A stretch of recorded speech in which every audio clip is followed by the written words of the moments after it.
Pagsapit ng dilim, umaaligid na ang ilang kalalakihan sa San Juan City na tila may inaabangan sa kalsada. Ang kanilang mga mata, bising-busy na pala sa paghahanap ng matatangay na motor na nakaparada. Malapit na kayong humarurot patungong presinto, mga kuya. Madaling araw ng December 31, 2024, dumating ang isang grupo sa harapan ng mga nakaparadang sasakyan sa Barangay 11, San Juan City, sakay ng isang motor. Bumaba ang dalawang lalaki at nagmasid sa paligid habang pasimpleng tinitignan ang isang motor. Lumilibot sila sa mga area, sa mga subdivision na kung saan naghahanap sila ng mga potential targets. At pag meron na silang nakita, especially yung mga motorsiklo na hindi nakalock yung manibela, babalik sila. Nang makumpirmang hindi nakalock ang manibela, may sinuksok ang isang lalaki sa susian ng motor. Nang mabuhay ang makina, sumakay na sila ng kanyang kasama at humarurot na palayo ng kalsada.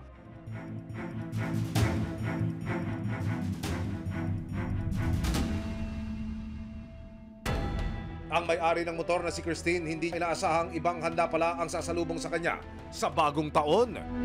6 AM po, lagi po kasi yan, araw-araw po talaga namamalengke yung mama ko. 7 AM po, kinatok niya po ako, sabi niya nawawala daw po yung motor namin. Kala ko nagbibiro lang po siya eh. Pumunta si Christine sa barangay para magpa-blatter sa pag-asang mahanap pa ang kanilang sasakyan. Paggising ko pa lang, parang hindi pa siya nagsisink in eh, na baka may nang trip lang or baka na-tow, ganon. Nung dumiretso po ako ng barangay namin, sa mga tanod po, nagpa-review po kami ng CCTV nung huling oras na nakita ko po siya. Sa CCTV video, makikitang sinakyan ng isang lalaki ang motor ng umilaw ang headlight. Umangkas ang isa pang lalaki at saka sila umalis sa lugar.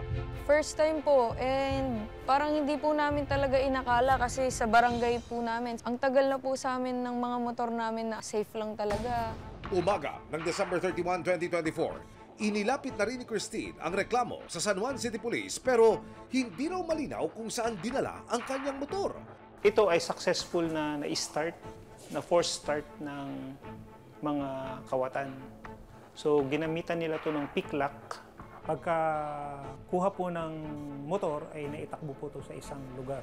Unfortunately, na-dispose na po ang motor. Nabenta na po sa isang unknown na buyer. Bukod sa nawawalang motorsiklo, hindi pa rin natutukoy ng mga otoridad ang dalawang kawatan ng motor ni Christine. Madaling araw ng January 7, 2025, huling-huli ang isang lalaking naglalakad sa kalsada sa Barangay Addition Hills, sakop po ng San Juan City. Huminto ito sa paradahan ng mga motorsiklo at tinanggal ang nakaharang na upuan. Umupo ang lalaki habang tinitignan kung ano ang nasa kanyang paligid. Nang makahanap ng tempo ang lalaki, dito na niya pinaandar ang motorsiklo at iginilid muna sa tabi. Maya-maya pa, biglang dumating ang isang nagpapatrol na police mobile.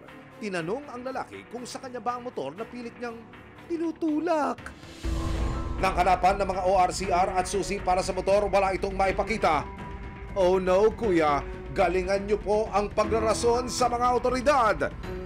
Nung sinita po siya ng ating kapulisan at tinanong po kung bakit niya ginagawa ayon, ang sabi niya daw ay ang motor ay pag-aari ng kanyang pinsan at kanya lamang itinatabi. Nang walang maipakitang dokumento at susi para sa motor, agad dinampot ng mga pulis ang lalaking naaktuhan sa CCTV video. Nagpulasan daw ang kanyang mga kasamahan pero naabutan ng mga otoridad ang isa sa mga ito. Nang makumpirmang kagrupo ito ng suspect, pareho na silang dinala sa presinto. Paglabas ko, bibili sana ng pagkain. Siyempre magmamotor ako. Pagtingin ko dun sa parking, hinanap ko yung motor ko, nawawala. Yun, tapos hinanap ko sa buong street. Lumipas ang 30 minuto ng paglilipot sa lugar pero bigo pa rin siya sa paghahanap ng kanyang sasakyan. Maya-maya pa, nakita ni Justine ang mga pulis na nag-iikot sa kanilang lugar. Tapos biglang may umiikot ng pulis. Doon na sila nagtanong. Doon ko na na-confirm na nakarnap. Doon ko na sila na-meet mismo. May nahuli sila na may nang karnap. Tapos confirm sa akin yung motor.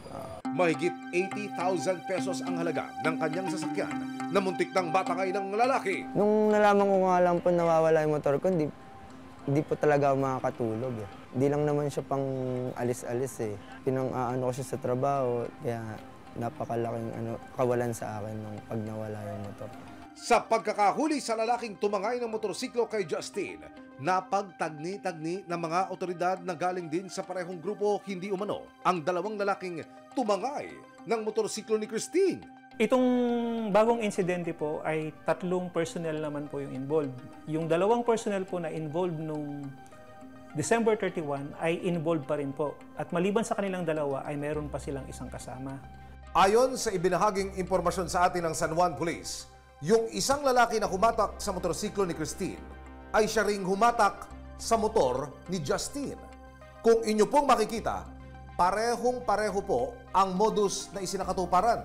Hihinto sila sa mga nakaparada na sasakyan. Magmamasid-masid sa paligid at kapag na-verify na wala ng tao o nakamasid, susubukan na nilang paandarin yung motorsiklo. Sa investigasyon, napag-alaman nilang ang grupong kinabibilangan ng mga suspect sangkot din sa mga kasong carnapping, violence against women and children at iba pa.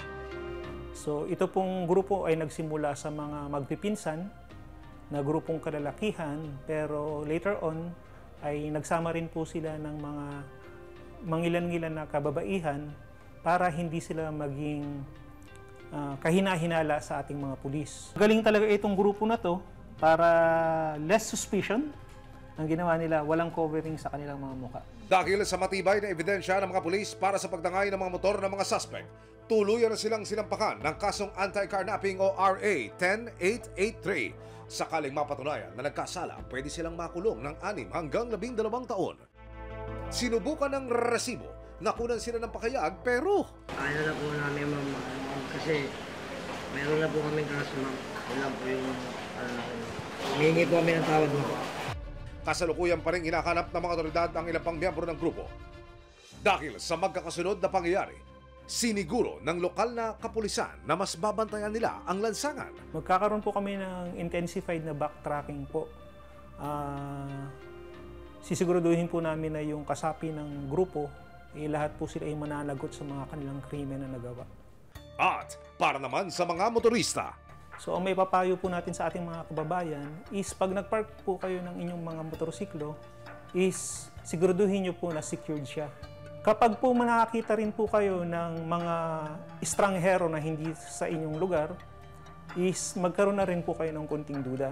nakalusot man sa nakaraang mga insidente ng pagnanakaw umano ang mga miyembro ng grupong kinabibilangan ng mga suspect, hindi titigil ang mga alagad ng batas at resibo na suyurin ng lansangan, tulungan ng mga nabiktima at matunton at mapanagot ang may atraso. May aksyon, may ebidensya, resibo, walang lusot ang